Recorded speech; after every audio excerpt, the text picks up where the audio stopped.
નમસ્કાર. અખંડ સૌભાગ્ય આપનારું વટ સાવિત્રીનું વ્રત જેઠ સુદ પૂનમ 10 જૂન મંગળવારના રોજ વ્રતની પૂનમ છે. તે દિવસે ઉપવાસ કરવાનો હોય છે અને પારણા 11 જૂન બુધવારે સૂર્યોદય બાદ થશે. આ વ્રત મહિલાઓ માટે સૌભાગ્યદાયક મનાય છે.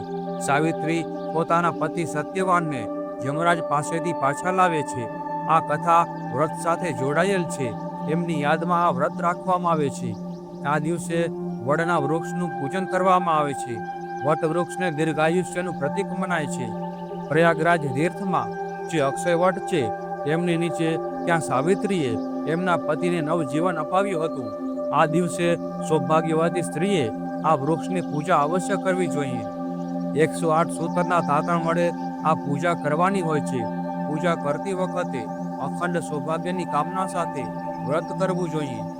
જ્યારે વટવૃક્ષની પ્રદક્ષિણા કરો ત્યારે ઓમ વવસ્વતાય નમઃ આ મંત્રનો જાપ કરવો.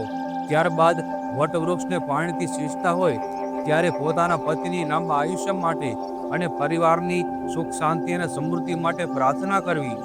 દરેક સૌભાગ્યવતી સ્ત્રીઓનું આ વ્રત સફળતાપૂર્વક પૂર્ણ થાય એ પ્રાર્થના સાથે વટ સાવિત્રી વ્રતની હાર્દિક શુભકામનાઓ.